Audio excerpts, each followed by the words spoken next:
예배는 개념이다. 네이버 검색창에서 검색하세요.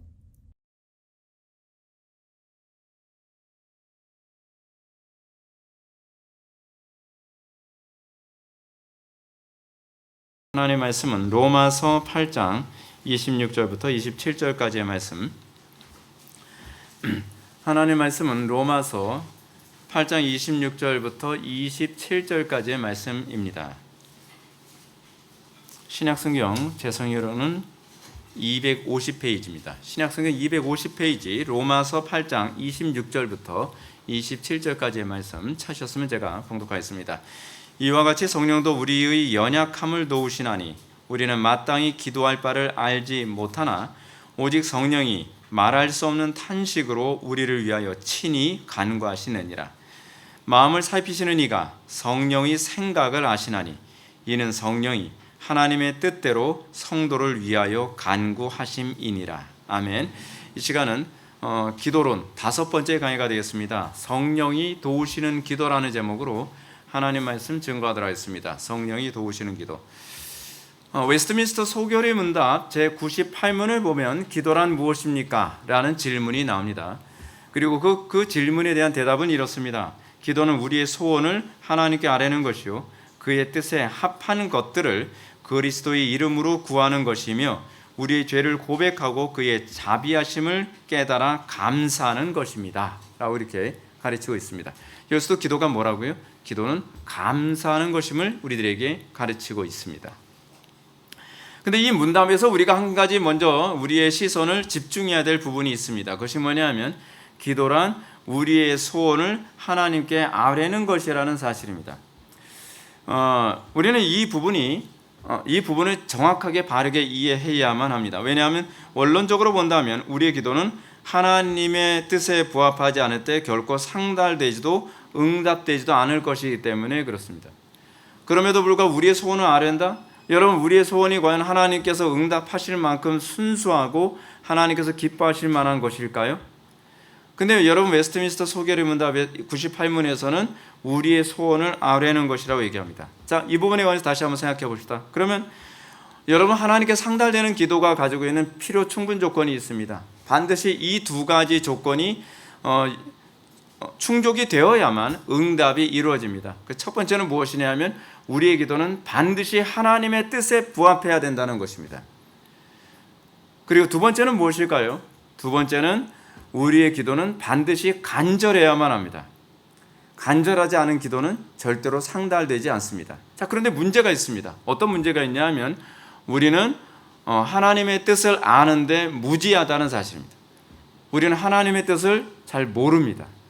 우리가 하나님의 뜻을 모르기 때문에 우리는 내가 나름대로 하나님의 뜻을 한다고 하면서도 맨날 하나님을 서운하게 만드는 일을 자행하고 그러죠.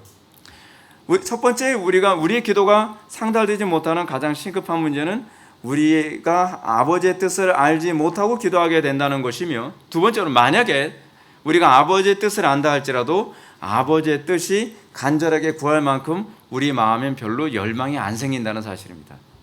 우리의 타락한 본성은 결코 아버지의 뜻이 하늘에서 이룬 것처럼 땅에서 이루어지는 것을 별로 원치 않습니다. 이건 마치 뭐하고 똑같냐면 사촌이 땅 샀는데 잘 되기를 바란다라고 하는 그런 마음 가지고 그런 마음이 잘 안 생기는 거하고 똑같아요. 왜냐하면 하나님과 우리와의 관계가 좋은 관계면 모르는데 좋지 않은 경우가 태반이거든요. 그럼 하나님을 기쁘시게 해드리고자 하는 마음이 없는 사람이 하나님의 뜻을 알지도 못하는데 하나님의 뜻을 안다고 하더라도 하나님의 뜻이 이루어지길 위해서 간절히 여러분 열망하며 기도하겠습니까? 자, 예를 한번 들어볼까요? 여러분들이 하나님을 정말 따르기를 원합니까? 주님을 위해서 십자가를 정말 지기를 원하십니까? 우린 그런 마음 별로 없거든요. 그럼 우린 간절하게 기도할 수 없죠. 간절하게 기도하지 않는 기도는 하늘에 상달되지 못해요. 그렇다고 한다면 우리 기도는 상달될 수가 없는 거죠. 오늘날 얼마나 많은 사람들이 기도를 함에도 불구하고 상달이 안 됩니까? 수많은 사람들이 밤마다 부르짖고 목이 터져라 부르짖고 산에서도 기도하고 기도실에서 기도하고 예배당에서 기도하는데 왜 우리의 기도가 상당수가 상달되지 않을까요? 이 두 가지가 충족되지 않기 때문에 그렇습니다. 하나님께 상달되는 기도는 그렇게 간단하지 않습니다. 그렇게 쉽게 되지 않습니다. 하나님께 상달되기 위해서는 우리의 뜻이 반드시 하나님의 뜻과 일치해야 되고요. 그리고 우리는 반드시 정말 온 힘을 다해서 간절히 그것을 구할 때에 비로소 응답이 됩니다. 이런 차원에서 성경의 가르침을 비춰볼 때 하나님께 상달되는 기도란 결코 우리의 힘으로 불가능하다는 것을 알 수 있습니다. 기도는요, 우리 힘으로 할 수 있는 것이 아닙니다. 우리의 기도가 하늘에 상달되어진다는 것은 이건 기적입니다. 여러분, 우리가 고대 시대 때 얼마나 신에게 자기의 기도가 상달되는 것이 어려운지를 우리는 알 수 있잖아요.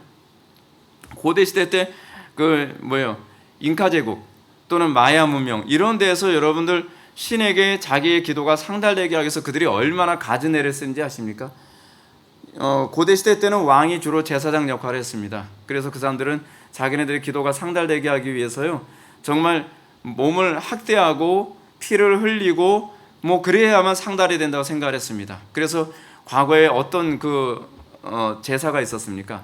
자기 자녀들을 불 가운데 집어넣는, 왕의 자녀들을 불 가운데 집어넣으면 하늘이 감동해서 비를 내려주고 하늘이 감동해서 응답해 줄 거라고 생각할 정도로 기도의 응답이라고 하는 것이 그다지 만만치 않다는 것을 고대인들도 잘 알았습니다. 그리고 이제 마야 문명 쪽에 어떤 벽화를 보게 되면 자기 기도가 상달되게 하기 위해서요, 혀를 뚫었대요. 혀를 뚫어서 실을 이렇게 매달면 혀를 통해서 피가 내려와서 그 피가 뚝뚝뚝 떨어지잖아요. 그러면 떨어진 그 종이를 불태우면서 신에게 우리의 기도를 응답해 주소서라고 할 정도로 기도가 하늘에 상달되는 데 있어서 소위 자연인들조차도 반드시 알고 있는 것이 뭐냐면 간절하지 않은 기도가 결코 상달될 수 없다는 것은 어느 정도 알고 있습니다. 성경이 우리들에게 요구하는 것은 우리의 기도가 위선적이거나 형식적인 기도가 상달되지 않는다는 것을 우리들에게 가르치고 있습니다. 근데 우리는 하나님의 뜻도 모르고 하나님의 뜻을 안다 할지라도 하나님의 뜻이 우리의 마음속에 간절해지지가 않아요.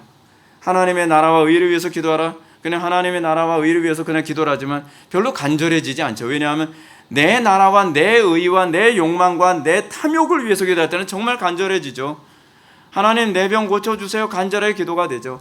하나님 이번에 돈벼락 맞게 해주십시오. 간절하게 기도가 되죠. 하나님 성공하게 해주십시오. 좋은 대학 가게 해주십시오. 사업 번창하게 해주십시오 할 때는 우리의 기도가 정말 간절한데 문제는 뭐냐면 하나님을 위해서 기도할 때는 별로 간절해지지가 않는 거예요.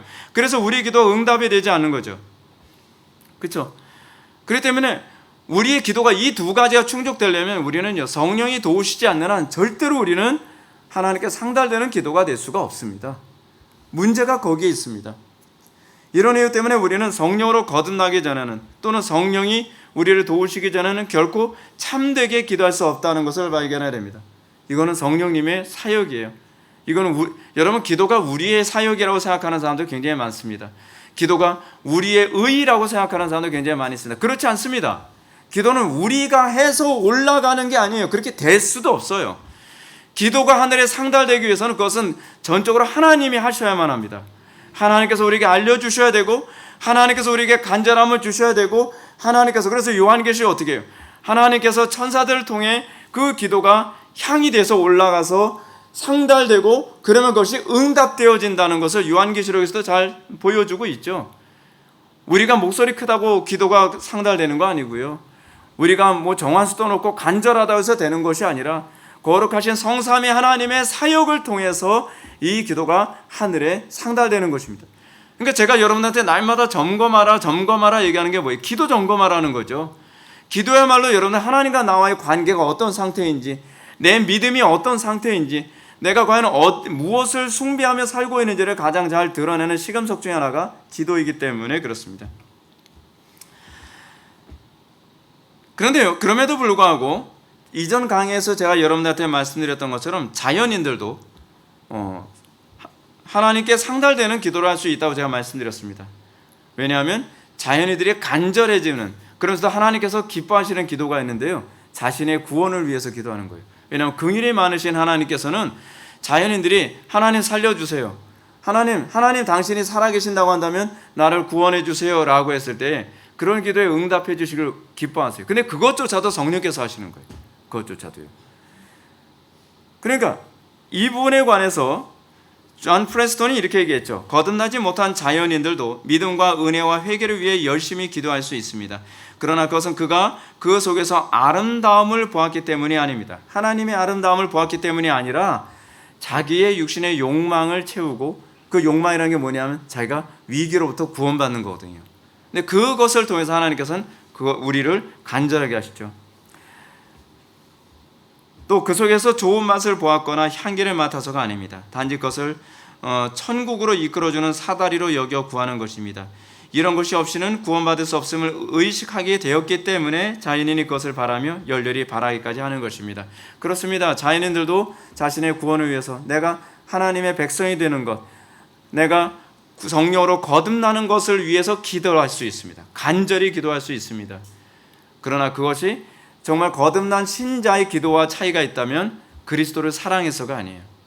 그리스도 안에 있는 아름다움을 보았기 때문이 아니에요. 내가 멸망할 거라는 것에 대한 인식, 그리고 하나님의 크고 두려운 진노 가운데 내가 죽을 것 같다는 하는 이 인식 때문에 기도하게 되는 것뿐입니다. 이런 차원에서 저는 기도가 무엇인가라는 것에서 우린 이 오늘 강해가 좀 진행되어져야 될 거라고 생각을 합니다. 기도는 단순히 자기의 소원을 성취하기 위한 것이 아닙니다. 물론 앞에서 언급한 것처럼 웨스트민스터 소결의 문답은 기도란 우리의 소원을 하나님께 아뢰는 것이라고 얘기하고 있습니다. 그럼에도 불구하고 기도란 내 욕망을 성취하기 위해 하나님께 아뢰는 것이 아님을 그 다음 부분에서 웨스트민스터 소결의 문답은 얘기해주고 있죠. 뭐라고 얘기하고 있습니까? 우리의 소원을 하나님께 아뢰는 것이라고 가르친 다음에 그 뜻에 합한 것들을 그리스도의 이름으로 구하는 것이라고 부연 설명하고 있습니다. 그러면 여기서 얘기하는 웨스트민스터 소결의 문답에서 얘기하는 내 소원을 하나님께 아뢰는다는 것은 무엇을 얘기하는 걸까요? 그것은요, 내 소원으로 치환된 하나님의 뜻을 아뢰는 겁니다. 여러분, 우리가 거듭났다라고 했을 때, 우리가 구원받았을 때 우리에게 나타나는 귀한 특징이 하나 있습니다. 그것이 뭐냐면 우리의 소원이 어느 때서부터, 우리가 구원받은 그 시점부터 하나님의 소원과 일치하기 시작한다는 사실입니다. 이건 마치 뭐하고 똑같냐면 어떤 사람이 외국인이었어요. 어떤 사람이 예를 들어서 필리핀 사람이든지 그렇지 않으면 아프리카 사람이든지 미국 사람이든지 영국 사람이든지 상관없어요. 근데 그 외국인이 국적이 바뀌어서 한국인이 됐습니다. 그러면 한국인이 된 그 사람은 한국인과 같은 소망을 갖게 되어지죠. 왜냐하면 내 나라가 되니까. 우리가 성령으로 거듭난 이후에 이전과의 차이는 뭐냐면 우리가 추구하는 소원이 달라졌다는 사실입니다. 예전에는 뭐예요? 우리는 세상이 망하든 어떻든 지옥이 되든 어떻든 나만 행복하고 잘 먹고 잘 살면 그만이야 라는 소원으로 살게 됐다고 한다면 우리가 성령으로 거듭난 이후에는 이제는 우리가 하나님의 나라와 의가 이제는 내 소원이 됩니다. 그래서 언제부턴가 나의 기도 제목이 바뀝니다. 과거에는 나의 만족, 나의 행복, 나의 부귀한 명예를 위해서 기도를 했지만 어느 시점부터는 하나님, 이 땅에 하나님의 영광을 위해서 내가 쓰임받기 원합니다. 이 땅에 하나님의 통치가 구현되기 원합니다. 이 땅에 정말 많은 사람들이 하나님을 알게 되기 원합니다. 저 죽어가는 영혼들이 주께로 돌아오기 원합니다 라고 하는 과거에는 상상할 수 없었던 기도가 내 입에서 간절하게, 아주 간절하게 진실되게 터져나오기 시작한다는 사실입니다. 이건요, 거듭난 사람이 아니고서는 우리에게 나타날 수가 없습니다. 이와 아울러 우리가 기도와 관련해서 생각해 봐야 될 것이 하이델베르크 요리문답입니다. 하이델베르크 요리문답에서 신자의 감사 표현 가운데 하나가 바로 기도라는 점을 강조합니다. 하이델베르크 요리문답 116문은 그리스도인에게 기도가 왜 필요합니까? 라는 이 질문에 대해서 이렇게 대답합니다. 기도는 하나님께서 우리에게 요구하시는 감사의 가장 중요한 부분이며 또한 하나님께서는 그 은혜와 성령을 오직 탄식하는 마음으로 쉬지 않고 구하고 그것에 대해 감사하는 사람에게만 주시기 때문입니다 라고 얘기하고 있습니다. 하이델베르크 요리문답 116문이 얘기하는 것처럼 우리에게 있어서 구원받은 신자됨의 특징이 뭐냐면 하나님께 그 감사의 표현으로 구원에 대한 감사, 예수 그리스도의 십자가 은총에 대한 감사 때문에 우리는 이제 어떻게 하게 돼요? 탄식하는 마음으로 기도하게 된다는 거예요. 탄식하는 마음으로 하나님의 영광을 위해서 기도하게 되는 거예요. 탄식하는 마음으로 하나님께서 기뻐하시는 기도를 할 수 있게 된다는 것입니다. 기도는 특권입니다. 기도는 의무가 아닙니다. 존 오웬도 이렇게 얘기합니다. 기도는 우리가 하나님께로부터 받은 그리고 아무리 노력해도 다 갚을 수 없는 모든 은혜에 대한 감사를 표현하고 그분께 영광을 돌리는 방법입니다 라고 얘기하고 있습니다. 기도는요, 하나님께 진정으로 영광 돌리기 원하고 하나님을 진정으로 사랑하는 사람, 그리고 진정으로 하나님의 은혜에 대한 감사를 아는 사람이 할 수밖에 없는, 하게 되어지는 것이 바로 기도입니다. 기도를 여러분 의무적으로 하는 사람들의 특징이 뭐냐면 특세 같은 거 없으면 잘 안 합니다. 특세가 뭔지 아시죠? 우리 교회에서는 특세라는 말을 안 사용하니까 잘 모르시는 분들이 많아요. 왜냐하면 우리 교회는 아예 새벽 기도가 없다 보니까 특도 모르고 새도 모르죠. 예, 특세가 뭐냐면 특별한 새벽 기도라는 얘기예요. 저는 모든 예배는 다 특별해야 된다고 생각을 하는데, 그럼 모든 기도는 특별해야 된다고 생각을 하는데 성경에도 없는 특세가 나와요. 특세. 이게 얼마나 사람들이 기도하기 싫어하는지를 알 수 있죠. 특별, 스페셜이라고 하는 걸 붙이지 않으면 기도를 안 해요. 그 기도하는 분위기가 아닌 교회로 가면 기도를 안 해요. 그리고 마음 편하면 기도 안 해요. 뭔가 풍요로워지면 기도 안 해요. 이건 문제가 많은 거죠. 문제가 많은 거예요. 우리가 예수 그리스도의 십자가의 은총을 경험했고 우리가 정말 그리스도를 사랑하게 됐다고 한다면 우리는 더 온전한 기도에 대해서 열망하게 될 것입니다. 제가 은혜를 받고 나서 저에게 나타나는 것 중에 하나는 뭐냐면 기도를 하는 것이 아니라 기도를 더 온전히 하는 것에 저는 관심을 갖게 되더라고요. 마치 뭐하고 똑같냐면 여러분 우리가 언어를 사용하게 되면서 느끼게 되는 게 뭡니까?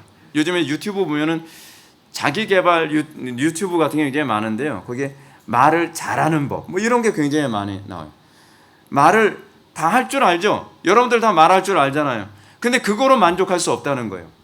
대화 다 하죠? 근데 그거로 만족할 수 없다는 거예요. 대화를 잘하는 법, 그럼 말을 잘하는 법. 마찬가지입니다. 우리가 예수 그리스도를 영접하고 구원받고 난 다음에 하나님과 대화를 하기 시작하게 되면 우리의 관심이 뭐냐면 기도를 더 잘할 수 없을까? 기도를 더 하나님께서 기뻐하시는 기도를 할 수 없을까? 정말 더 성경적인 기도를 할 수 없을까? 이거에 대해서 관심 갖는 게 정상입니다. 근데 우리는 기도에 관해서 별로 관심이 없습니다. 교리에 대해서는 관심을 많이 가질지 모르겠는데 하나님과 소통하는 은혜의 방편으로 주어진 기도에 대해서는 왜 우리가 관심이 없는지 모르겠어요. 그것은 대화에 관심이 없어서 그런 거 아닙니까? 대화 안 하는 사람들은 대화에 관심이 없죠. 근데 대화를 하는 사람은 대화에 관심이 많죠. 저는 앞에서 설교하는 사람이다 보니까 저는 말하는 거에 관심이 되게 많은지 어떤지 모르겠는데요. 여러분들이 하나님을 알게 됐다고 한다면 여러분들 하나님을 더 사랑하고 하나님과 더 깊이 있는 대화를 하는데 관심을 가져야죠. 하나님과 우리의 관계는 어떤 관계죠? 결혼한 관계죠. 신랑과 신부가 결혼하고 나면 그 다음에 신랑과 신부가 관심을 가져야 되는 것이 무엇입니까? 대화죠. 대화. 어떻게 하면 부부가 더 아름다운 대화, 어떻게 하면 더 건설적인 대화, 어떻게 하면 더욱더 서로가 사랑을 더욱더 깊이 할 수 있는 대화를, 그 깊이가 멀리 한다는 깊이 말고요. 예. 그 깊이 있는 그런 사랑의 대화를 어떻게 할 수 없을까? 그거에 대해서 고민하는 게 정상이잖아요. 근데 우리가 구원을 받았다고 하는데 하나님하고 대화하는데 별로 관심이 없어요. 하나님이 맨날 내가 말하는 거, 내 기도에 상처받고 있는지 그거에 대해서도 관심이 없어요. 하나님이 내가 이걸 구하는데 이걸 거절하시는지 기뻐하시는지조차도 관심이 없어요. 그냥 일방적으로 쏴붙이고 나서 하나님 기도했으니까 들어주시겠죠. 나 들어준다고 하고 나 장담한 적 없는데 에이 들어주실 거예요. 여러분 우리가 구원받은 신자됨은요 굉장히 다릅니다. 그냥 구별됩니다. 워낙 구원받은 거듭난 신자들이 별로 없다 보니까 다 그놈이 그놈 같아 보여가지고 뭐 거듭나나 거듭나지 않나 다 똑같죠 뭐 그렇게 생각하는 경향이 있는데 그렇지 않습니다. 비포와 애프터가 분명한 차이가 있다니까요. 예수님 당시에도 여러분 구원받은 신자들에게 있어서는요 비포와 애프터가 분명했습니다. 이 사람의 기질과 관계없이 이 사람이 살던 스타일과 관계없이 그가 예수를 믿고 난 이후에 그의 삶은 비포와 애프터가 분명했죠. 근데 우리에게는 왜 그게 선명하지 않냐? 그것도 고민해야 될 문제 아닙니까? 우리가 성령으로 거듭난 이후에 하나님의 구원을 경험한 신자는요 이전에 어떤 뜨거운 열망을 품게 됩니다. 어떤 열망인가? 여러분 한번 점검해 보세요. 아버지의 이름이 거룩하게 되는 것에 대한 열망입니다. 뜻이 하늘에서 이루어진 것처럼 땅에서도 이루어지는 것에 대한 뜨거운 열망이 우리에게 생기게 됐습니다. 이 열망은 하나님의 피조 세계가 죄와 사탄에게 파괴된 것이나 아버지의 이름이 멸시당하는 것, 그리고 아버지의 나라와 통치가 파괴되어지는 것에 대한 탄식하는 기도로 나타나게 됩니다. 여러분 어떻습니까? 지금 수많은 영혼들이 막 죽어간대요. 교회가 막 짓밟히고 막 무너지고 타락하고, 그런데 상당수의 교회가 내 교회만, 내 목회만, 또는 내 신앙만, 저는 좀 문제가 많다고 생각해요. 보통 많은 게 아니라고 생각을 합니다. 그리스도와 한몸된 그런 공동체인데, 저는 우리 교회 주변에 여러 교회가 있잖아요. 전 그런 교회 보면서 그런 생각을 해요. 아, 저 교회도 잘 돼야 되는데, 저 교회도 잘 돼야 되는데, 우리 교회는 뭐 여기서 더 성장하든 어쨌든 그건 하나님께 뭐 맡기는 문제고, 그 옆 교회들 다 잘 돼야죠.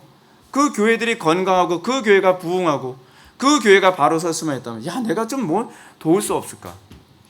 우리가 그런 거 고민하는 게 정상적인 기독교인이라고 저는 생각을 해요. 특별한 기독교인이 아니라 난 정상적인 기독교인이라고 생각을 해요. 우리 교단이 아니라 하더라도, 굳이 장로교가 아니라 하더라도, 저는 근데 그럼에도 불구하고 저는 장로교에도 관심이 많아요.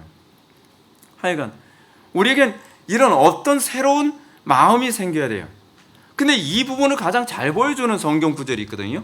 이사야서 6장에. 이사야서 6장에 보게 되면 여러분들이 잘 아는 부분인데 안 찾아봐도 되는 구절인데요. 이사야의 소명 사건이거든요. 근데 이사야의 소명과 중생이 동시에 나오는 부분입니다. 이사야서 6장 7절을 보면 하나님은 선지자 이사야를 향해서 이렇게 얘기합니다. 내 악이 제하여졌고 내 죄가 사하여졌느니라. 뭘 얘기하는 거죠? 그가 구원받았다는 겁니다. 속죄함을 받았다는 얘기죠. 근데 이 선언을 하시고 난 다음에 이사야는 하나님의 탄식 소리를 듣게 됩니다. 하나님께서 뭐라고 말씀하시냐면, 내가 누구를 보내면 누가 우리를 위하여 갈꼬 하면서 하나님께서 탄식하세요. 근데 저는 이 부분을 읽으면서 이런 생각을 했습니다. 어쩌면 이사야는 속죄함을 받고 난 그 이후부터 탄식 소리가 들리게 된 것이 아닌가 하는 생각이 듭니다. 그 이전에도 하나님은 탄식하셨죠. 그 이전에도 하나님은 애통해 하셨죠. 근데 선지자 이사야가 성령으로 거듭나기 전에는, 선지자 이사야가 속죄함을 받기 이전에는 하나님의 탄식 소리가 들리지 않았던 거예요. 근데 그가 속죄함을 받고 나자 그 탄식 소리가 들리는 거예요. 이 탄식 소리가 그냥 귀로 들리는 것이 아니라 마음 전체를 울리면서 선지자 이사야가 도무지 어떻게 이걸 마음을 추스릴 수가 없는 거예요. 자신의 모든 것을 희생하더라도 헌신하고 싶은 그런 마음으로 그 마음속에 울리기 시작하는 거죠. 그러니까 선지자 이사야는 그 하나님의 탄식 소리를 외면할 수 없습니다. 그래서 뭐라고 얘기합니까? 주여, 내가 여기에 있나이다, 나를 보내소서. 선지자 이사야가 남들보다도 특출나기 때문이 아닙니다. 남들보다도 재능이 있기 때문이 아닙니다. 그 마음속에 하나님을 뜨겁게 사랑하는 마음이 생기면서 이 탄식 소리가 들리고, 내가 하나님의 영광에서 내가 부족하지만 어떻게 하든지 쓰임 받기를 원하는 겁니다. 여러분들 D.L. 무디의 자서전을 읽어보신 분들 있을 텐데요. D.L. 무디, 여러분들 잘 알고 있는 것처럼 D.L. 무디는 진짜 무식한 사람이었습니다. 구두 수성공이었잖아요. 배운 게 아무것도 없어요. 근데 D.L. 무디가 어느 날 예배 시간에 예배에 참석했다가, 전도받아서 예배에 참석했다가 은혜 받았습니다. 은혜 받고 나니까 뭐가 들리기 시작합니까? 하나님의 탄식 소리가 들리기 시작합니다. 그래서 헌금을 돌리는데 무디는 너무 가난하니까 아무것도 하나님께 드릴 게 없는 거예요. 그러니까 헌금 바구니에다가 자기의 몸을 드립니다. 하나님, 나 하나님께 뭐라도 드리고 싶은데 드릴 게 없어요. 제 전인격을 드립니다. 그래서 헌금 바구니에 자기의 마음과 자기의 전인격을 바쳤어요. 그러면서 예배 마치고 나서 그 목사님께 찾아갑니다. 왜냐하면 목사님이 설교 시간에 그 얘기했거든요. 우리 교회 주일학교를 헌신할 사람이 너무 없다. 누구 헌신할 사람 없냐? 왜 자원할 사람이 없냐? 막 그런 설교를 듣고서 마음이 막 불붙는 듯 했거든요. 정말 가슴이 뜨거워졌어요. 그래서 예배 마치고 나서 목사님께 찾아왔습니다. 목사님, 제가 주일학교 교사를 하기를 원합니다. 그랬더니 목사님이 속으로 그랬대요. 오 마이 갓, 왜 하필 얘입니까? 아니, 똑똑한 사람이 자원하는 것도 아니고 막 열정적이고 뭔가 재능이 많은 사람이 제가 할게요 그런 게 아니라 정말 초라하고 가진 것도 없고 무식한 무디가 제가 할게요, 저 써주세요. 여러분 꼭 마치 이런 거잖아요. 막 뭐 한다고 하는데 저요, 저 그러면 딴 사람 없나요? 딴 사람 없네요. 그런 식. 예. 근데 무디를 딴 사람들이 안 한다고 하니까 그 무디를 썼습니다. 그리고 나서 주일학교에 부흥이 일어나는 거죠. 여러분, 우리 속에 정말 하나님을 사랑하는 그 구원의 은혜가 우리 속에 들어왔다고 한다면 하나님의 탄식 소리가 들려야 돼요. 우리가 여러분 복음성가 중에서 그런 그 복음성가 있잖아요. 사망의 그늘에 앉아. 여러분, 사망의 그늘에 앉아 이 울고 있는 그 심령 느껴져야 되는 것 아닙니까? 누가 나를 위해 갈고, 주여, 내가 여기 있나이다. 전 재능도 없고요, 지식도 없고요, 전 아무것도 없지만, 돈도 없고 아무것도 없지만 하나님, 내가 할 수 있는 것이 있다면 제 몸을 바치는 겁니다. 과거에 어떤 장로님이 계셨습니다. 그 장로님이 은퇴하셨어요. 은퇴하셨는데 하나님 영광에서 나는 하고 싶은데, 헌신하고 싶은데 자기는 할 수 있는 게 아무것도 없더라는 거예요. 근데 어느 날 그 신문 기사를 보는데 이슬람 지역에 가서 선교할 사람이 필요한데 선교하는 헌신한 사람이 너무 없더라는 거예요. 근데 막 이 장로님의 마음속에 불이 붙은 거예요. 하나님 나 써주세요. 나 써주세요. 근데 문제는 알아보고 뭐고 아무것도 할 줄 몰라요. 영어도 할 줄 몰라요. 근데 가슴이 뜨거우니까 뭐 견딜 수가 없는 거예요. 그래서 일단은 비행기표 끊고 갔어요. 가고서 한 5년인가 지났습니다. 그리고 나서 사진 한 장과 편지가 왔어요. 그 사진 한 장에는 수많은 개종한 무슬림들이 있고요. 그 가운데 그 장로님이 앉아 계시는 거예요. 이 사람들 다 예수 믿게 됐다는 거예요. 근데 어떻게 해요? 전 모르겠어요. 그냥 저는 한국말로 했는데 다 예수 믿겠대요. 네. 여러분, 우리가 정말 마음속에 정말 없는 것이 뭐냐면 하나님께 대한 사랑과 열정, 하나님의 탄식 소리에 대한 그 뜨거움과 울분이 우리한테 없다는 겁니다. 비나스와 같은 탄식. 하나님께서 분노하고 계시는데 누군가가 탄식하는 그런 하나님의 그 분노에 참여함, 그게 없는 것. 그것이 오늘날 이 시대 교회의 문제 아닙니까? 사랑하는 성도 여러분, 다시 한번 말씀드리지만 기도란 내 육신의 욕망을 채우기 위한 수단은 아닙니다. 그렇다고 하면 우리의 기도는 불신자들과 구별됨이 있을 수가 없죠. 선지자 이사야에게 나타난 것처럼 하나님의 뜻이 내 소망으로 치환된 열망을 하나님께 아뢰는 은혜의 방편, 그것이 바로 기도입니다. 그러므로 성령으로 거듭나신 자는 하나님의 나라가 지금처럼 철저히 무너지고 하나님의 영광이 철저히 모독당하며 그리스도의 몸된 교회가 비참하게 파괴된 상황에서 수많은 어린 영혼들이 막 다 쓰러지고 넘어지고 동성에 빠지고 간음에 빠지고 음란물에 빠져가고 있는 이 상황 보면서 내 새끼만 뭐 건강하면 됐지 뭐, 우리 교회 아이들만 괜찮으면 됐지 뭐, 그럴 수 없어요. 여러분, 우리의 마음속에 하나님 난 부족하지만 내가 어떻게 하나님께 쓰임받기를 원합니다. 내가 뭐 할까요?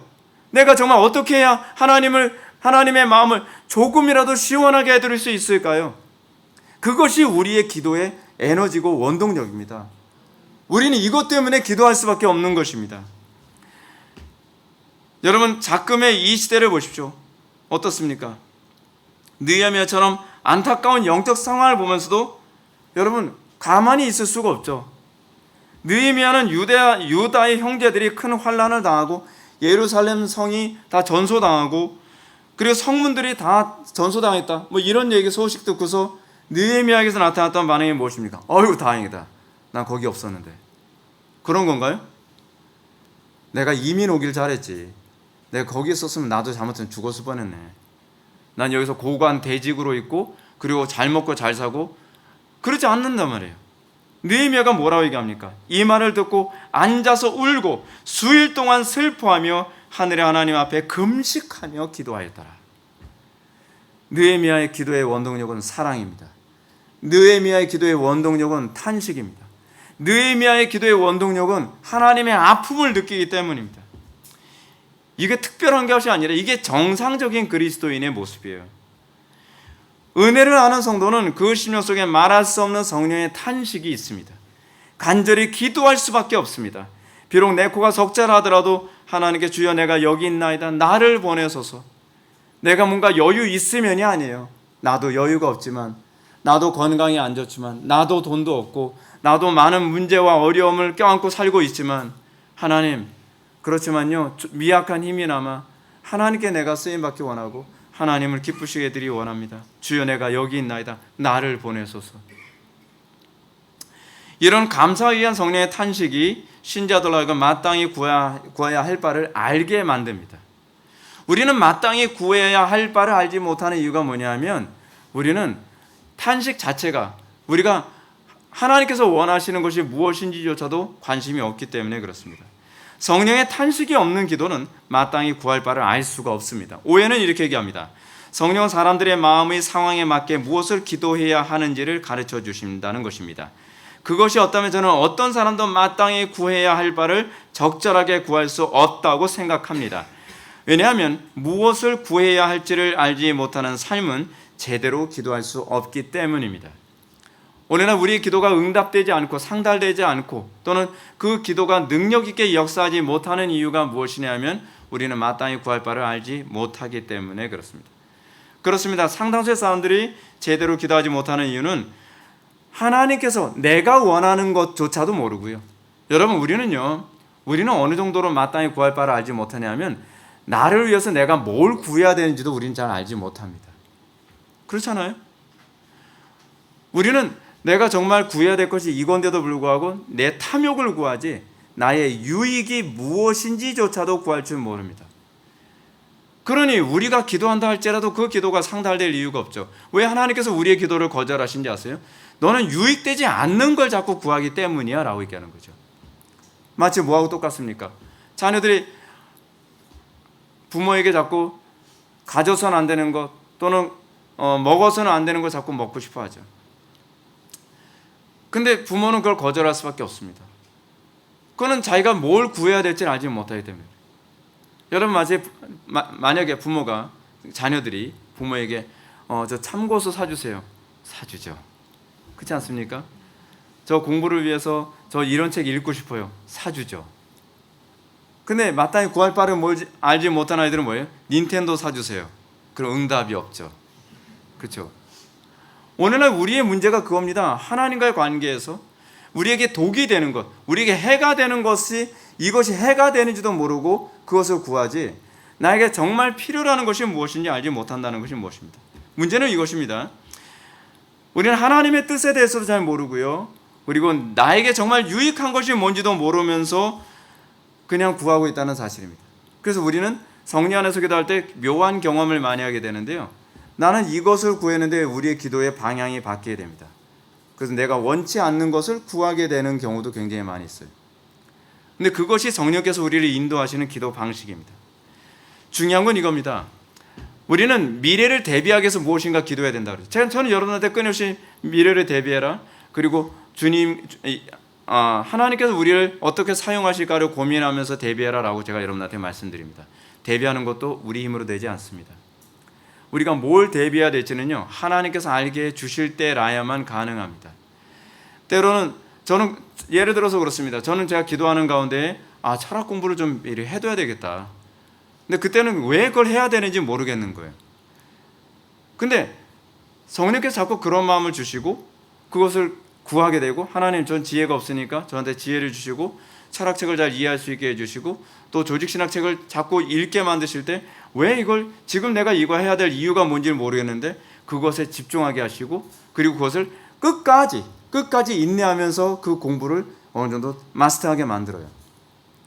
근데 또 다른 한편에서 이렇습니다. 하나님께서 원치 않는 것을 난 나름대로 이걸 대비해야 된다고 생각을 하면서 막 열심히 그것을 준비하는데요. 끝까지 가지지가 않는 거예요.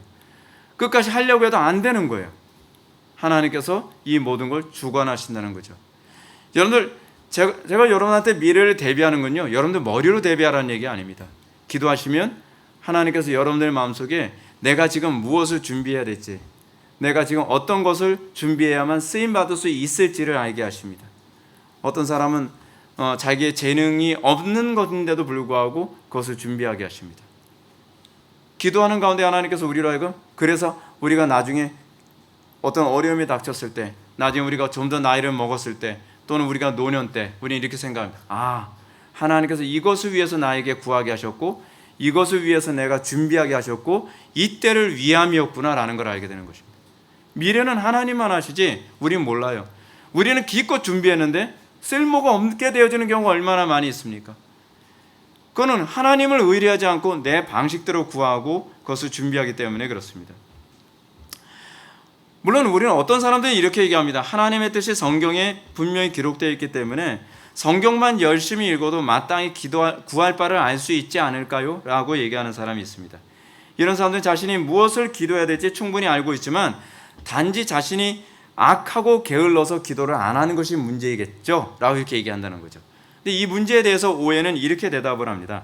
저는 의심할 여지 없는 혐오스러운 인간의 악함이나 게으름에 대해 변명하지는 않을 것입니다. 그러나 저는 사람들의 말보다 사도들의 견해, 즉 성령의 특별한 도우심이 없이는 어떤 사람도 자신이 기도해야 할 바를 알지 못한다는 진리를 고수할 것입니다. 그리고 계속해서 이렇게 얘기합니다. 어떤 이들은 성령의 도우심이 없이도 우리가 기도해야 할 바를 알 수 있다는 다른 방법이 있음을 주장합니다. 그들에 따르면 성령의 도우심을 통해 기도해야 할 것을 찾는다는 것은 신중하지 못하다는 것입니다. 그러나 그것은 기독교에서 성령의 사역을 뺏어가는 악한 행위입니다. 그렇죠? 여러분, 우리는 어떤지 아십니까? 우리는 어떻게 하든지 성령님이 우리의 신앙생활에 개입하는 것을 싫어합니다. 그죠? 우리는 기도 없는 예배를 우린 더 좋아합니다. 내 이성으로 멋있게 설교하고 악기로 멋있는 그 음악으로 찬양하면 그냥 좋은 예배가 되지 않겠나? 우리가 마땅히 구할 바를 알지 못하는 문제에서도 그렇습니다. 오웬이 얘기하는 것처럼 우리는 성령의 사역을 빼앗아가려고 하는 것을 죄책감 없이 수행하고 있습니다. 우리는 거룩한 성삼위 하나님 가운데서 특정한 어떤 하나님의 사역을 빼앗는 것이 범죄라는 것을 우리는 잊어서는 안 됩니다. 성부 하나님의 사역을 빼앗는 것, 성자 하나님의 사역을 빼앗는 것, 성령 하나님의 사역을 빼앗는 것, 그 어떤 하나의 사역을 빼앗든지 이것은 끔찍한 범죄 행위입니다. 그러나 우리가 이것이 범죄 행위인지를 전혀 인식을 못하고 있어요. 이것이 문제입니다. 그래서 신자의 기도가 항상 성령의 말할 수 없는 탄식에 의해 나와야만 한다는 점이 왜 중요한지 말씀드리고 싶습니다. 그래서 성령의 사역이 그리스도의 사역의 연장선상에 있기 때문에 그렇습니다. 그래서 예수님은 자신을 원보혜사라고 말씀하시고요. 그리고 장차 예수님께서 보내시는 성령님을 다른 보혜사 파라클레토스라고 얘기하십니다. 성령이 말할 수 없는 탄식은 마지막 아담으로서 첫 아담이 실패한 에덴 동산의 경작을 다시 시작하고 완성되는 것과 직결되어 있습니다. 자, 한번 봅시다. 어느 날 아담이 하나님의 그 형상으로 창조되지 않고 아담이 하나님의 뜻을 제대로 인식하지 못한다면 어떤 문제가 발생할까요? 하나님께서 원하시는 대로 에덴을 경작하는 것이 아니라 자기 마음대로 경작을 합니다. 자기가 보기에는 이게 이뻐 보이고 좋아 보이는 거예요. 그런데 문제는 뭐냐? 하나님께서 보시기에 이게 뭐야? 그렇게 되는 경우가 많죠. 여러분, 우리는요, 내 눈에 보기 좋게 경작하기 위해서 부름받은 존재가 아닙니다. 이 땅에 우리가 하나님 나라 경작 위에 부름받은 건요, 하나님께서 보기에 좋았더라에 맞추는 겁니다. 근데 우리는 자꾸 착각을 하는 게 내 눈에 좋으면 하나님께서 좋은 것이고 내가 기뻐하면 하나님께서 기뻐하실 거라고 생각을 해요. 이건요, 착각도 큰 착각입니다. 하나님을 몰라도 한참 모르는 것입니다. 예수님의 기도는, 우리가 예수님의 기도를 한번 잘 생각해 보십시오. 예수님의 기도는요, 철저히 항상 아버지의 뜻을 구하는 기도였습니다. 여러분, 예수님께서 아버지의 뜻 잘 모르기 때문에 여러분 구하셨겠습니까? 그렇지 않잖아요. 성부와 성자와 성령은 어때요? 본체가 하나세요. 그렇기 때문에 굳이 기도하지 않아도 아버지의 뜻을 더 잘 알 수 있지 않겠습니까? 그럼에도 불구하고 예수님께서 우리에게 보여주신 그 모범이 있습니다. 그것이 뭐냐면 습관을 쫓아 기도하셨고요. 그리고 항상 기도하셨고요. 12명의 제자들을 세우기 전에도 밤이 맞도록 기도하셨고요. 하루를 기도로 시작하셨고요. 기도로 마치시기도 하셨습니다. 예수님은 범사 항상 아버지의 뜻을 구했습니다.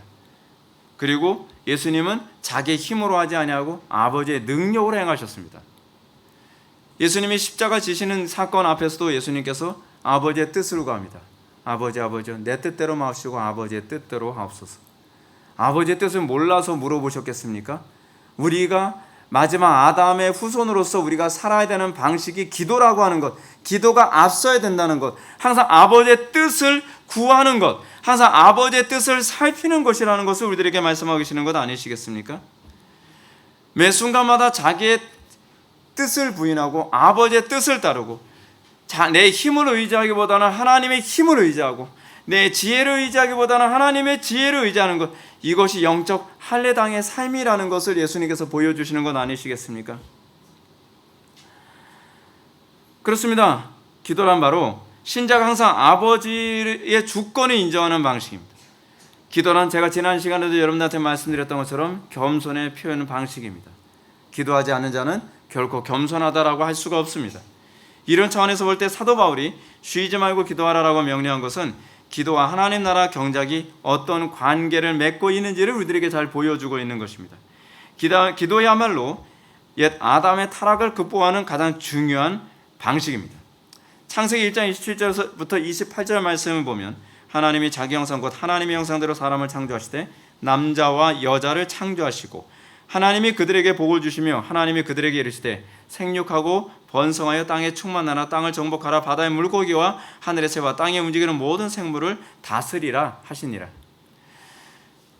아담에게 하나님의 형상을 주셨습니다. 그리고 하나님의 형상을 주시는 이유가 뭐냐면 다스리고 정복하고 땅에 충만하게 하기 위해서였습니다. 근데 그것은 네 방식대로가 아니라 내 방식대로야 라는 거죠. 문제는 이겁니다. 하나님의 형상이라고 하는 개념은 하나님의 방식대로 통치하는 대리 통치자에 관한 개념이거든요. 이것 고대 근동지방에서 하나님의 형상이 가지고 있는 개념입니다. 그래서 그의 통치 행위는 곧 왕의 통치 행위로 여겨지는 거죠. 그 왕이 와서 보면 어때요? 내가 원하는 대로 잘 통치하고 있네. 내가 원하는 대로 네가 일을 잘 수행했네. 라고 하는 것을 기대하는 것이 바로 하나님의 형상입니다. 자, 제가 여러분들한테 이런 말씀 드릴게요. 여러분 교회 봉사합니다. 여러분들이 나름대로 직장과 캠퍼스와 가정에서 하나님 나라와 영광에 헌신한다고 합니다. 근데 문제는 뭐냐면 자기 나름대로 열심히 하나님의 뜻대로 했다고 하는데 하나님께서 보시기에는 개판인 거예요. 자기 눈에 보기 좋았다고 해서 하나님 눈에 보기 좋은 게 아니거든요. 하나님의 안목을 갖지 않고 어떻게 하나님의 뜻을 수행할 수 있냔 말이에요. 자기 열심, 자기 의. 이게 오늘날 교회를 망치는 중요한 원인으로 작용하는 것이거든요. 상당수의 많은 사람들이 하나님의 일을 한다고 하면서 하나님의 일을 더 망쳐놓습니다. 기도란 바로 하나님의 형상과 직결됩니다. 바울이 쉬지 말고 기도하라고 할 때 이 명령 우리가 이 땅에서 하나님의 통치를 구현하는 방식은 오직 성령의 인도를 통해 구현되어져야만 할 것이라는 것을 우리들에게 가르치고 있는 것입니다. 여러분들 자녀들 양육하는 것도요. 내 방식대로 양육하는 게 아닙니다. 하나님의 방식대로 양육하는 겁니다. 많은 사람들이 이렇게 생각합니다. 내가 나름대로 열심히 했는데요. 우리 애가 스탠포드도 들어가고 그리고 좋은 신랑도 만나고 또는 좋은 신부도 만나고 그리고 좋은 직장 취직하고 하나님께서 기뻐하실까요? 물론 기뻐하지 않는다는 얘기는 아닙니다. 중요한 건 하나님께서 원하시는 대로 했느냐가 중요한 것이지 내가 기뻐하는 대로 됐느냐에 관한 문제가 아니거든요. 우리는 내가 기도하지 않고는 결코 하나님의 뜻을 알 수 없다는 것을 인정하지 않습니다. 여러분 기도하지 않고 하나님의 뜻 알 수 있을 것 같습니까? 기도하지 않고 내 결정과 판단과 교리적 지식만으로 하나님의 뜻에 일치할 거라고 여러분들 생각하십니까? 교리적으로 이렇게 얘기하니까 성경이 이렇게 얘기하니까 당연히 이렇게 하는 게 옳겠지. 그럼 물어보나 마나요? 기도해보나 마나요? 성경에 그렇게 기록되어 있잖아. 교리가 그렇게 얘기하고 있잖아. 근데 정작 기도해 보면요, 그게 아니라는 걸 굉장히 많이 느껴요. 성경이 틀렸다거나 교리가 틀렸다는 얘기 아닙니다. 내가 교리를 잘못 적용했거나 성경을 잘못 적용한 케이스가 너무 많다는 얘기예요. 왜냐하면 진리를 적용하시는 분은 성령님이시지 우리의 이성이 아니거든요. 여러분, 인간의 가장 교만의 태도는 자기 생각을 하나님의 생각으로 둔갑시키는 겁니다. 성령의 말하서는 탄식으로 기도하지 않고요. 자기 생각은 정당하고 옳기 때문에 하나님도 동일하게 생각할 것이라고 생각하는 경우가 얼마나 많은지 모릅니다. 그래서 우리 어떻습니까? 우리는 예를 들어서 나는 사업을 하고 싶어서 미치겠어요. 네, 와이프는 말려요. 여보, 당신 사업하면 절대로 안 돼. 절대로 안 돼. 근데 하나님께서 원하실 거. 왜냐하면 나는 이 사업을 통해서 하나님께 영광 돌릴 거야. 나는 사업을 통해서 하나님 기쁘시게 드릴 마음이 있어. 그럼 하나님께서 역사하지 않으실까? 근데 문제는 뭐예요? 이것이 하나님의 뜻이라고 어떤 식으로 자꾸 합리화하고 싶은 거예요. 사실은 하나님을 기쁘시게 해드리기보다는 자기가 사업을 하고 싶은 거거든요. 인간의 야망이 있는 거거든요. 그래서 어느 날 아내에게 갑니다. 여보, 내가 오늘 성경을 읽다가 큐티를 했는데 욥기에서 이런 구절을 발견했어. 내 시작은 미약하서는 내 나중 심히 창대하리라. 이건 하나님께 나에게 주신 말씀이야. 하나님의 뜻이지. 여러분, 하나님께서 얼마나 혐오하시는지 아십니까? 어쩌면 너는 내 생각을 내 생각이라고 이렇게 둔갑시키니? 내가 원하는 건 내 생각이 네 생각이 되는 거야. 근데 너는 네 생각을 내 생각으로 둔갑시키는데 너무 익숙해. 근데 우리는 그것을 아무렇지도 않게 죄책감 없이 우리는 그렇게 해서 내가 신이 되는 것처럼 행동하는 일을 너무나 쉽게 범하고 있다는 사실입니다. 우리가 기도하지 않고 자신의 감동과 이성의 생각만으로 결정하는 것이 얼마나 위험한지 우리는 다윗에게서도 쉽게 발견할 수 있게 됩니다. 우리가 잘 알고 있는 것처럼 다윗은요, 정말 하나님을 사랑하고 하나님을 영화롭게 하고 하나님을 기쁘시게 해드리고자 하는 열정으로 가득한 사람이었습니다. 근데 어느 날 다윗이 다윗궁에 앉아서 이렇게 생각을 했습니다. 야, 나는 이렇게 화려한 궁에서 생활하는데 하나님은 저 먼지가 풀풀 풍기는 저 휘장에서 그 성막 안에서 생활하시는구나. 내가 성전을 하나 지어드렸으면 좋겠다. 얼마나 기특합니까? 얼마나 갸륵합니까? 그렇지 않아요? 우리 아들이 어느 날 돈을 벌어가지고 나는 뭐 최고급 뭐 외제차를 타고 다니는데 우리 아버지는 여기저기 많이 긁힌 스타렉스를 타고 다니시는구나. 어떻게 하면 좋은 차를 사드릴까? 얼마나 이뻐요, 그렇죠? 네, 안 이쁜가요? 네. 뭐 차 사달라는 얘기는 아니고요. 전 차에 그렇게 크게 관심이 없어요. 근데 다윗의 마음이 그런 마음이었어요. 그대로 워딩을 읽어보면 이렇습니다. 볼지어다 나는 백향목국에 살고는 하나님의 궤는 휘장 가운데 있도다. 근데 이런 아름다운 얘기를 딱 듣고 나서 나단이 뭐라고 얘기합니까? 기도도 안 해보고 여호와께서 왕과 함께 계시니 마음에 있는 모든 것을 행하소서. 하나님께서 기뻐하실 겁니다. 여러분, 누가 생각하더라도 이거는 하나님의 뜻에 부합할 것 같지 않나요? 누가 생각해도 정말 하나님께서 기뻐하실 것 같지 않나요? 누가 생각해도 보기에 좋았더라라고 하는 선언을 들을 것 같지 않나요? 근데 그날 밤에 나단 선지자에게 하나님께서 나타나십니다. 그러면서 절대로 다윗은 성전을 건축해서는 안 된다라고 얘기해요. 아니, 어쩌면 우리 생각이 하나님의 생각과 이렇게 다르죠. 우리는 계시를 가지고 있어요. 우리는 성경을 가지고 있단 말이에요. 우리는 교리를 가지고 있어요. 그럼에도 불구하고 우리 생각과 하나님의 생각이 왜 이렇게 다르죠? 성경이 말씀하고 있잖아요. 하나님의 생각과 우리의 생각이 완전히 다르다고요. 하나님은 굉장히 신중하지만 우리는 그렇게 신중하지 못해요. 하나님은 멀리 보시지만 우리는 그렇게 멀리 볼 수가 없어요. 우리가 계시를 가지고 있다 하더라도요. 그럼 여러분, 다윗이 왜 성전을 지을 수 없다고 하나님께서 말씀하셨을까요? 그 이유는 다윗이 전쟁을 통해서 피를 너무 많이 흘렸기 때문이라고 말씀하고 계십니다. 열왕기상 22장 8절에 보면 이렇게 말씀하고 있습니다. 여호와의 말씀이 내게 임하여 이르시되 너는 피를 많이 흘렸고 크게 전쟁하였느니라. 내가 내 앞에서 땅에 피를 많이 흘렸은즉 내 이름을 위하여 성전을 건축하지 못하리라. 기도하기 이전과 기도한 이후의 차이가 이렇게 큽니다. 우리는 교회 봉사 할 때도 그렇잖아요. 하나님, 제가 이거 하길 원합니다. 이거 하나님 기뻐하시겠죠? 근데 그 문제 가지고 기도를 해보면 하나님 생각이 내 생각하고 다를 때가 되게 많이 있어요. 나는 이걸 선택하는 것이 하나님께서 기뻐하신다고 생각을 하는데 기도해보면 하나님께서 오히려 그것을 포기하는 것을 기뻐하실 때도 굉장히 많이 있어요. 우리는 기도할 때마다 내 생각과 하나님의 생각이 정말 다르구나라는 걸 발견할 때 얼마나 많이 있습니까? 근데 왜 기도하지 않습니까?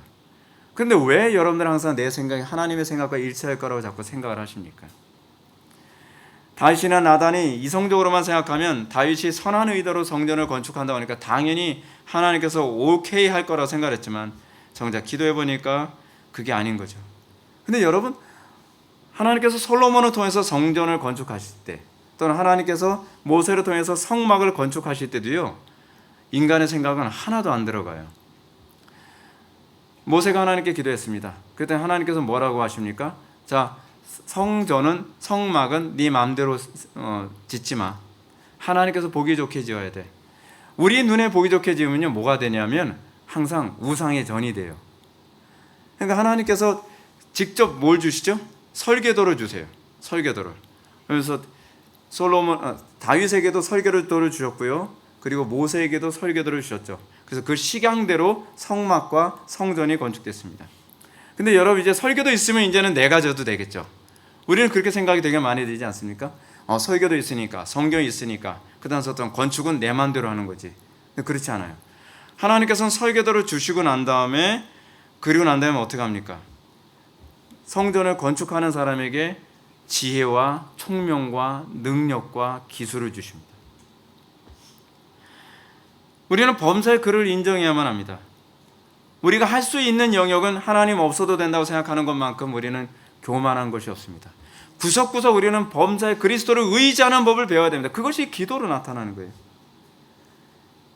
자, 우리 본문 말씀을 다시 돌아갑시다. 사도 바울은 우리의 기도가 가지고 있는 가장 중요한 핵심을 아주 잘 기억합니다. 기도란 뭡니까? 성령이 하나님의 뜻대로 성도를 위하여 간구하심이라 라고 합니다. 기도는 우리를 위해서 간구하게 하시는 겁니다. 기도는 내가 하는 것이 아니라 우리를 통해 하나님께서, 성령님께서 하시는 행위입니다. 기도는 인간의 행위가 아니라 하나님의 행위라는 얘기입니다. 성령 안에서 기도하지 않으면 우리는 그것 자체가 성령을 소멸하는 행위가 되는 겁니다. 성령께서 우리에게 기도하게 하시는데 우리가 기도를 하지 않으면 그것이 성령을 소멸하는 행위죠. 성령의 감동대로 순종하지 않는 것만 성령을 소멸하는 것이 아니라, 죄를 짓는 것만 성령을 소멸하는 것이 아니라, 쉬지 말고 기도하라라고 하는 명령을 따르지 않는 것도, 성령께서 말할 수 없는 탄식으로 우리에게 구하게 하시는데도 구하지 않는 것조차도 우리는 성령을 소멸하게 되는 것입니다. 기도는 신자가 하나님 나라 경작을 위해 뜻과 방향을 인도받는 행위이며 그 경작을 가능하게 하는 능력과 지혜와 인내를 공급받는 유일한 통로입니다. 여러분, 성령을 통해서 우리가 그 능력을 공급받지 않으면 우리는 끝까지 경작할 수 없습니다. 구약에서 성막이나 성전 건축할 때 제가 아까 말씀드렸던 것처럼 하나님께서는 어떻게 하셨습니까? 하나님께서는 그들에게 성전의 설계도를 주실 뿐만 아니라 하나님께서 기도를 통해서 그들에게 능력과 지혜와 권능을 주셨습니다. 하나님께서는 성전을 건축하시면서 하나님께서는 부살렐과 오홀리압이라고 하는 사람을 세우십니다. 그리고 그 사람들을 세우실 뿐만 아니라 하나님의 영을 그들에게 충만하게 하여 지혜와 총명과 지식과 여러 가지 재주를 주셔서 성막을 건축하게 하십니다. 하나도 우리가 하는 게 없습니다. 기도를 빼고서 할 수 있는 게 없습니다. 항상 우리는 기도해야만 합니다. 쉬지 말고 기도해야만 합니다. 우리는 매 순간순간마다 여호와를 인정하는 법을 배워야만 합니다. 이런 차원에서 볼 때 신자의 기도는 모든 헌신의 원인이 될 뿐만 아니라 헌신이 타협 없이 지혜와 총명과 능력으로 헌신하게 만드는 것 또한 성령님의 은혜로 되는 것이고, 그리고 끝까지 인내케 하시는 것도 성령님의 은혜로 된다는 것을 알 수 있습니다. 자, 여러분 들어봅시다. 여러분들 어느 날 기도했습니다. 그리고 여러분들이 기도하는 가운데 내 직장 또는 내 가정, 내 교회에 하나님의 통치를 어떻게 구현해야 될지를 구체적으로 알게 하셨습니다. 그럼 이제 어떻게 해야 되죠? 그 다음엔 순종해야 되겠죠. 하나님께서 알게 하셨으니까요, 순종해야죠. 근데 문제는 뭐냐면 순종하는데 사람들이 항상 그런 얘기합니다. 목사님 순종하는데요 잘 안 되던데요. 그 다음 코스를 안 가서 그래요. 기도는 항상 코스 요리입니다. 그 다음에 우리는 뭐 해야 될까요? 하나님, 그러면 어떻게 주님의 뜻이 내 가정에, 내 교회에 또는 내 직장에 이것이 적용되게 할까요? 그 다음에 그 기도를 해야죠. 그렇죠? 그러면 그거 가지고 기도합니다. 그러면 정말 생각지 못했던 지혜와 총명이 떠올라요. 그거는 링컨도 한 소리고요. 그거는 교회에서 안에서 하나님을 경외하는 사람들이 다 똑같이 경험했던 부분이에요. 근데 문제는 뭐냐면 지혜와 총명이 떠오르는데 대적들이 너무 저항이 심해요. 인내하기가 너무 힘들어요. 끝까지 이 말씀대로 주님께서 나에게 주신 방식대로 해낼 수가 없어요. 그러면 끝까지 인내하면서 그걸 성취하게 하시는 분이 누구시죠? 성령님이시죠. 우리는 그렇게 범사에 그를 인정해야 돼요. 자, 제가 예를 한번 들어볼게요. 저는 기도하는 가운데 하나님께서 어느 교회 가서 사역하라라고 하는 것을 응답해 주십니다. 그럼 저는 여러 이 교회 저 교회 이제 사역을 해야 될지 설교 테스트도 해보고 그러면서 어느 교회를 응답받고 어느 교회에 이제 가게 됩니다. 그러면 그 교회 가서 내가 이 교회에, 이 청년부에 또는 이 학생부에, 이 주일학교에 하나님의 통치를 구현해야지 하면서 제가 열심히 막 머릿속에 계획을 많이 해요. 그래서 성경 공부도 가르치고 기도회도 인도하고 설교는 이렇게 하고 막 프로그램을 이렇게 하고 막 하나님께 지혜와 총명을 막 주시죠. 근데 문제는 뭐냐면 하려고 하면 그 적용이 잘 안 되는 거예요. 애들이 말을 안 들어요. 애들이 예배에 집중을 안 해요. 애들이 프로그램에 호응을 안 해줘요. 여러분 그 예나 지금이나 동일한데요. 학생부 맡아서 이제 막 사역을 하면 이제 꼭 2부 순서가 있어야 돼요. 애들 즐겁게 해줘야 되니까. 그럼 이제 레크레이션 같은 거 하고 그래요. 레크레이션 프로그램 해요. 그러면 애들이 강팍해지고 교만해진 상태에 있을 때는요, 애들한테 막 모아놓고 레크레이션 하면 애들이 다 이러고 있어요. 그래, 얼마나 재밌게 하나 보자. 좀 웃기네. 이런 거예요. 한 대 때려주고 싶죠. 근데 하나님, 얘네들 너무 강팍해요. 너무 교만해요. 아무래도 안 되는 걸 어떻게 해요? 하나님의 뜻대로 하는 것이 아닌 게 아니라 하나님의 뜻으로 했을 땐 당연히 이런 저항이 있어요. 또 기도합니다. 기도하면 하나님께서 어떻게 해요? 지혜를 주세요. 그리고 능력을 주세요. 그래서 아이들이 하나씩 하나씩 바뀌기 시작을 해요. 변화가 일어나기 시작해요. 근데 이거로 끝나나요? 너무 어려운 거예요. 인내가 너무 하기 어려워요. 체력도 달려요. 그리고 주변에서 막 이본에서 막 안 좋게 얘기하는 사람들이 계속 생겨요. 하나님 끝까지 인내하기 힘든데요. 그것을 끝까지 인내할 수 있도록 성령께서 역사하시죠. 성막은 그렇게 만들어지는 거예요. 성전은 그렇게 만들어지는 겁니다. 하나님의 뜻은요, 처음부터 끝까지 기도를 통해서 다 이루어져요. 그래서 그렇게 이루어지고 나면 고백을 어떻게 하게 되냐면요, 이 모든 것 하나님이 하셨습니다 라고 밖에 고백할 수밖에 없죠. 왜냐하면 내 힘으로 한 게 아무것도 없으니까, 내 지혜로 한 게 아무것도 없습니까? 내가 거기를 가게 된 것도 하나님께서 하신 거니까요. 제가 자주 강조하는 것처럼 저는 여러분들이 조지 뮬러의 그 가르침에 항상 충실하게 살았으면 좋겠습니다. 하나님보다 앞서지 말자, 성령님보다 앞서지 말자, 기도보다 앞서지 말자. 정말 우리가 복음을 통해서 겸손하게 되어진 사람이라고 한다면 여러분 제발 좀 기도보다 앞서지 마시고 성령님보다 앞서지 마시고 말씀보다 앞서지 마세요. 우리는 항상 어떻게 생각합니까? 내 이성으로 타당성이 딱 있다 생각하면 더 이상 뭐 이건 기도해 볼 필요도 없어. 당연히 이게 옳지 뭐. 당연히 내 생각이 맞지 뭐. 당연히 내 결정이 맞지 뭐.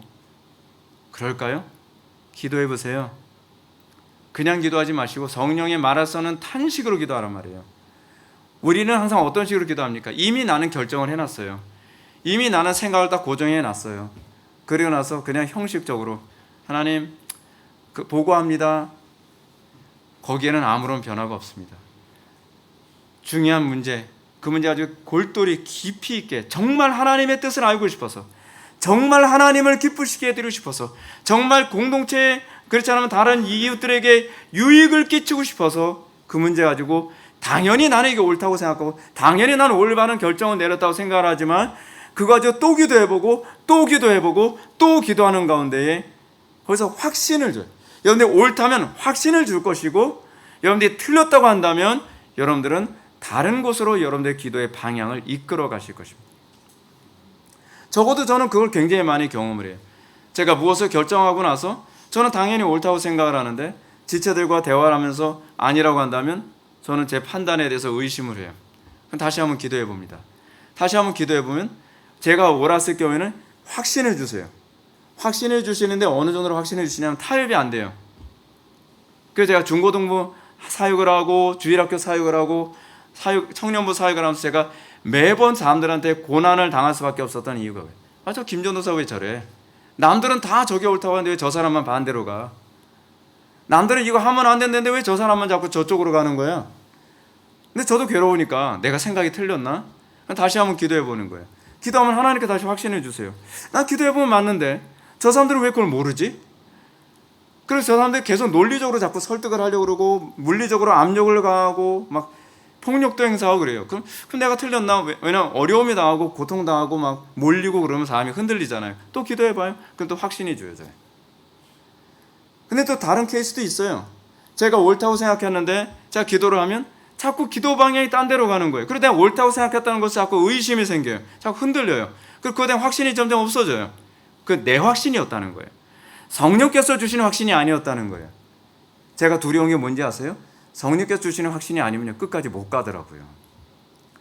내가 확신해서 갔을 경우에는요, 나중엔 좌절하더라고요. 근데 성령께서 주시는 확신의 경우에는 끝까지 완주하게 되고 끝까지 완주할 수 있는 힘을 주시고 그리고 그것을 해낼 수 있는 지혜와 능력과 탁월함을 주시더라는 것이죠. 그래서 제가 여러분한테 그 말씀드리는 거예요. 항상 기도로 시작하라고요. 기도 가운데 성령께서 주시는 확신으로 가시고 성령께서 주시는 능력으로 행하시고 성령께서 주시는 지혜와 통찰력으로 이 일을 감당하고 그리고 성령께서 주시는 인내로 성도의 견인 끝까지 성공할 때까지 인내하는 법을 배우시라는 거죠. 우리가 이 땅을 살아가면서 하나님의 뜻을 구하지 않고 가는 것이 얼마나 위험한지 제가 한 가지만 말씀드리고 말씀을 마치겠습니다. 성경과 교회사를 보면요, 자기 지혜와 경험과 힘으로 하나님을 영화롭게 하려는 행위는 예외 없이 하나님을 대적하고 하나님 나라를 허무는 결과를 초래했습니다. 교회 안에서 그런 사람들 굉장히 많았습니다. 자기의 이성과 자기의 판단과 자기의 결정, 경험 이런 것을 통해서 이건 당연히 하나님의 뜻이겠지. 이것이 하나님께서 원하시는 것이겠지. 기도해보지도 않고 몰아붙이고 밀어붙이는 가운데에 오히려 그리스도의 몸된 교회를 찢고, 그리고 오히려 하나님을 정말 경외하는 사람들을 핍박하고 고난당하게 하는 일들이 굉장히 많았습니다. 예수님께서는 공생의 사역을 마치고 승천하시기 이전에 제자들을 모아놓고 이런 말씀을 하셨습니다. 사람들이 너희를 출교할 뿐 아니라 때가 이르면 물은 너희를 죽이는 자가 생각하기를 이것이 하나님을 섬기는 일이라 하리라. 기도하지 않고 하는 것이 얼마나 위험한지 아십시오. 기도를 통해서 하나님께 확답을 받지 아니하고, 기도를 통해 성령의 강력한 조명 가운데서 생활하지 않는 것이, 내가 하나님의 일을 한다고 하면서 오히려 하나님의 일을 더 그르치고 오히려 하나님을 더 욕되게 하는 일로 갈 수 있다는 것을 기억하셔야만 합니다. 교회 안에서 많은 사람들이 하나님의 일을 한다고 하면서 예수님을 십자가에 못 박은 사람들이 많습니다. 가룟 유다도 자기가 잘못하는 거라고 생각하지 않았습니다. 이것이 하나님을 섬기는 일이라고 생각을 했을 것입니다. 그리고 이 바리새인들이나 사두개인들 이런 사람들도 그것이 하나님을 섬기는 일이고 이것이 하나님을 기쁘시게 하는 일이라고 생각하며 예수님을 십자가에 못 박았습니다. 수많은 무리들, 기도하지 않고서 그들의 선동을 따랐던 수많은 무리들도 같이 덩달아 가며 예수를 십자가에 못 박아라, 못 박아라, 못 박아라 라고 얘기했던 것은 그들이 범사에 얼마나 하나님을 신뢰하고 인정하지 않았는지를 잘 보여줍니다. 우리가 살아가는 이 마지막 시대는 정말 그 어느 때보다 성령님을 인정하고 우리가 항상 기도로 주님께 나아가야 될 때인지 모릅니다. 저는 이 마지막 시대를 살아가면서 여러분들이 끝까지 신앙의 전쟁에서 완주하길 정말 원합니다. 그렇다면 여러분, 기도보다 다른 것이 앞서지 않기를 바랍니다. 항상 기도로 무장하시고 항상 성령의 말하서는 탄식 안에서 기도하시면서 여러분들이 구할 바를 알지 못할 때에 구할 바를 알게 하시는 하나님의 은혜를 간증하시고 그 가운데서 하나님께서 기뻐하시는 신자의 삶을 살아가게 되기를 주님의 이름으로 축원합니다. 기도하시겠습니다. 거룩하시고 자비로우신 하나님 아버지, 우리가 기도하지 않고 산다는 것이 얼마나 위험한 것인지, 우리가 기도를 통해서 하나님을 인정하지 않고 사는 것이 얼마나 완악한 결과를 초래할 것인지를 다시 한번 알게 해 주심을 감사드립니다. 아버지 하나님, 우리가 범사의 기도로 주님을 인정하는 겸손함을 배우게 하여 주시고, 우리가 그 안에서 성령의 말할 수 없는 탄식으로 성령께서 말하게 하시는, 기도하게 하시는 것을 통해 우리의 삶이 하나님께 정말 의미 있고 쓸모 있는 인생이 될 수 있도록 복을 내려 주옵소서. 예수님의 거룩하신 이름으로 기도올옵나이다. 아멘.